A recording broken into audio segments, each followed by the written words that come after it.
Hello రామోయిజం మరొక ఎపిసోడ్కి స్వాగతం. పెళ్లి చేసి చూడు ఇల్లు కట్టి చూడు అని మన సంస్కృతిలో అన్నారు. కానీ సంస్కృతి ఏదైనా, దేశం ఏదైనా, మతం ఏదైనా, కులం ఏదైనా పెళ్లికున్న ప్రాధాన్యత అంతా ఇంతా కాదు. ఎన్ని కోట్ల రూపాయలున్నా కూడా పెళ్ళైతేనే మా అబ్బాయి సెటిల్ అయిపోయాడు, లేకపోతే మా అమ్మాయి సెటిల్ అయిపోయింది అనే రోజులు ఇవి. పెళ్ళిళ్ళు విరిగిపోతున్నాయి, వివాహాలు నిలబడట్లేదు, ఇవి చూస్తున్నప్పటికీ కూడా పెళ్లి చేసుకోవడం అనేది అంత ప్రాధాన్యత సంతరించుకుంటుంది. కానీ రామ్ గోపాల్ వర్మ గారికి మాత్రం పెళ్లి అనేది ఒక కొద్దిగా చిరాకైన టాపిక్, అత్యంత వివాదాస్పద అంశం. పెళ్ళంటే చాలా ఘాటైన అంశాలు, అభిప్రాయాలని గతంలో ఆయన వ్యక్తపరిచారు. ఇదే అంశంపై ఇవాల్టి రామోయిజం.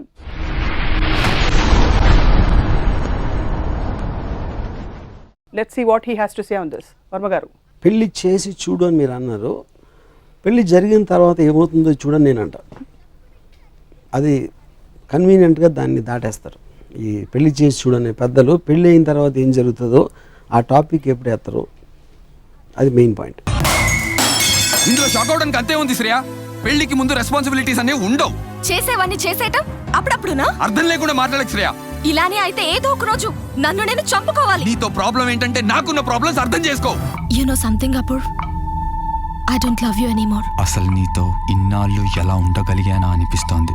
ఇప్పుడు పెళ్ళి అనేది బై డెఫినేషన్ ఒక సమాజంలో ఒక స్త్రీని పురుషుడిని ఇద్దరు మీరు పెళ్లి చేసుకుని పిల్లల్ని కానీ సొసైటీకి చాలా ఏమంటారు దాన్ని బలపరచడానికి ఒక ఫ్యామిలీ వాల్యూస్ అనేది సృష్టిస్తుంది అనేది primary intention. Marriage and institution ఆ కారణంతో వచ్చింది. అప్పుడు అంతకుముందు man and women are attracted to each other అని ఒక ఆల్మోస్ట్ ఒక యానిమల్ ఆస్పెక్ట్లో దాని నుంచి అడ్వాన్స్మెంట్ చేయాల్సిన ఉద్దేశం అది. కానీ అది సామాజిక పరంగా సమాజానికి ఉపయోగపడేది. అది కానీ ఆ పర్టిక్యులర్ మగాడికి ఆడదానికి ఉపయోగపడుతుందా అనేది I have my doubts about that.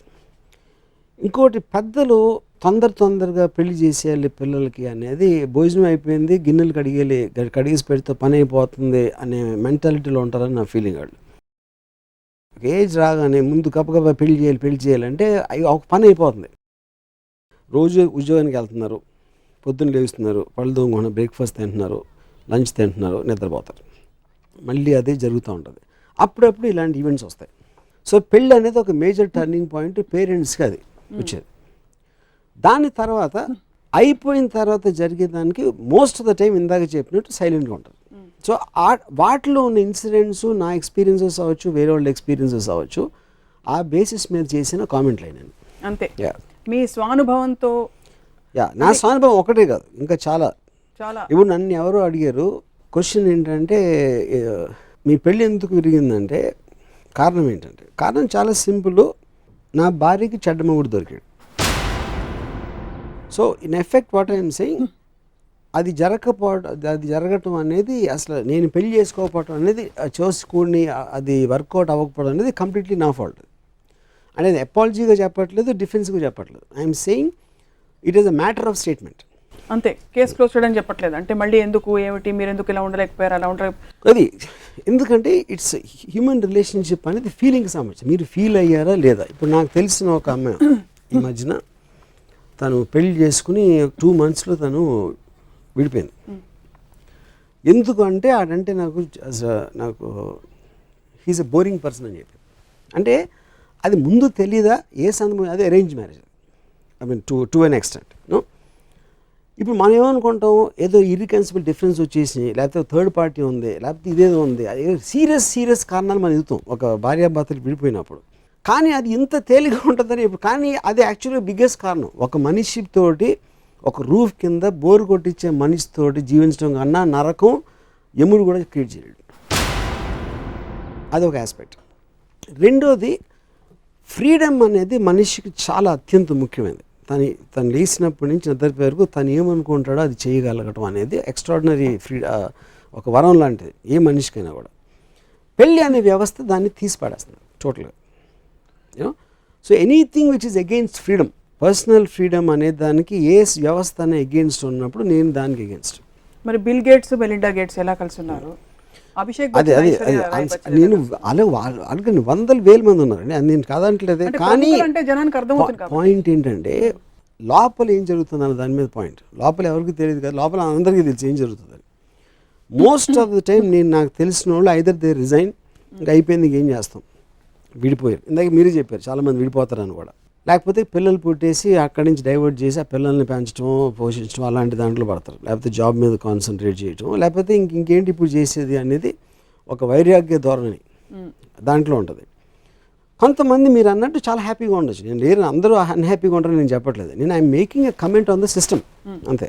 వయసు వచ్చినప్పటి నుంచి అబ్బాయిని కానీ అమ్మాయిని కానీ పెళ్ళి ఎప్పుడు చేసుకుంటావు అని అయిన వాళ్ళు కాని వాళ్ళు నసపెట్టి చావగొట్టేస్తుంటారు.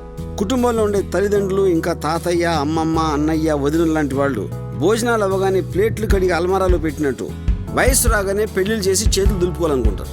ఇలాంటి వాళ్ళందరి మాటలు విని వీళ్ళిద్దరూ పెళ్లి చేసుకున్నారు. సో వర్మ గారి అభిప్రాయం system of marriage does not work. Not for me, not for many. Not for you, not for many. So మీరు పెళ్లి చేసుకుని తప్పు చేశారు. పెళ్లి చేసుకుని ఎవరైనా తప్పు చేశారు. ఎవరైనా తప్పు చేస్తారు. వాళ్ళు ఒకవేళ సుఖంగా ఉండుంటే పెళ్లి చేసుకుని వాళ్ళు పెళ్లి చేసుకోకపోతే ఇంకా సుఖంగా ఉండేవారు అన్నది నా థియరీ.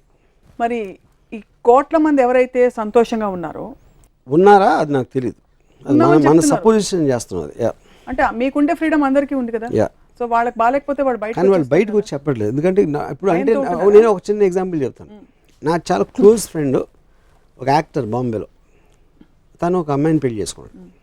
నాకు తను చెప్పాడు, బిగ్గెస్ట్ ప్రాబ్లం నాకు పొద్దున్న నిద్ర లేసినప్పుడు నేను దేనికి టర్మ్ రీచ్ అవ్వలేకపోతున్నాను అంటే పొద్దున్న లేచినప్పుడు నా పక్కన ఇంకొక వ్యక్తి ఉన్నాడు. అది నాకు అసలు మింగుడు పడట్లేదు.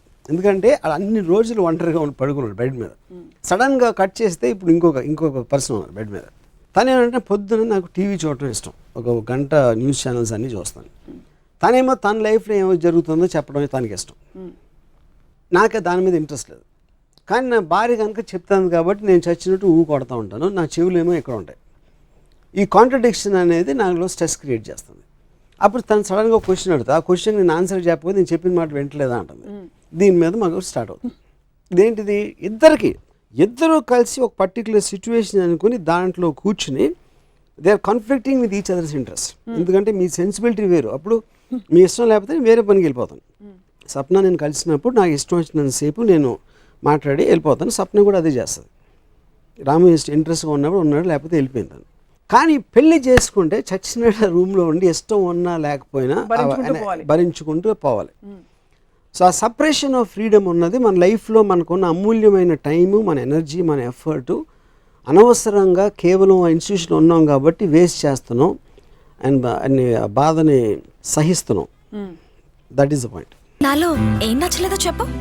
నువ్వు ఇప్పటి వ్యక్తులు కలిసినప్పుడు అవతల వాళ్ళని మేనేజ్ చేయడం అనే ఒక ప్రక్రియ వచ్చిన తర్వాత పెళ్ళిళ్ళు హ్యాపీగా కోఎగ్జిస్ట్ అవ్వడం, ఒక ఇంట్లో ఉన్నా కూడా వాళ్ళు వేరే వేరే ఊళ్ళకి తిరుగుతూ వాళ్ళ పనులలో వాళ్ళ ప్రపంచాల్లో బిజీగా ఉంటూ ఏ ఇంటర్సెక్షన్ బి లాగా A union B is not possible. Correct. ఒక కామన్ ఏరియా పెట్టుకుని మిగతా టైం అంతా మా ప్రపంచాల్లో మేము ఉంటాం. ఈ మోడల్ కూడా వర్కౌట్ అవుతుంటారా? ఫస్ట్ ఆఫ్ ఆల్ వర్కౌట్ ఇప్పుడు 2-3 ఎలిమెంట్స్ అండి. ఒకటి మీరు చచ్చేంత వరకు భార్యాభర్తలు చావండి అనేది ఒకటి. రెండోది సోకాల్డ్ లివ్ ఇన్ రిలేషన్షిప్. ఇప్పుడు అమెరికాలో వీకెండ్ రిలేషన్షిప్ సిస్టమ్ స్టార్ట్ అయింది. అంటే వారం కూడా ఇద్దరు ఒకళ్ళు భరించడం కష్టం కాబట్టి సాటర్డే సండే చూద్దాం, తర్వాత మనం బతుకుదాం అనే ఒక ఆస్పెక్ట్. ఇప్పుడు సపోర్టింగ్ దీస్ 3 ఎలిమెంట్స్ క్వశ్చన్ కాదు, ఏది కరెక్ట్ ఏది కాదు అనేది. అన్నిటికీ ఒకే మూల సోర్స్ ఏంటంటే ఇట్స్ అబౌట్ ఫ్రీడమ్. ఒక్కడికి రోజే భరించగలుగుతాడు, గంట భరించగలుగుతాడు. ఒకడేమో అసలు అమ్మాయి లేకుండా నేను చచ్చిపోయిన తర్వాత కూడా నేను దెయ్యమే మళ్ళీ వెనక్కి వచ్చేస్తాను అంత ప్రేమ ఉండొచ్చు భార్య అంటే. అది వేరియేషన్స్, దాని గురించి నేను మాట్లాడట్లేదు.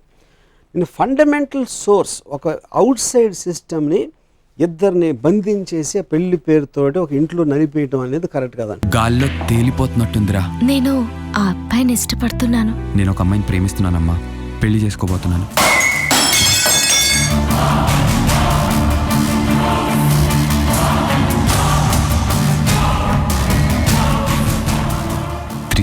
days. నమ్ము శ్రేయ, ప్లీజ్ నన్ను నమ్ము. నమ్మేవా? నమ్మిందా?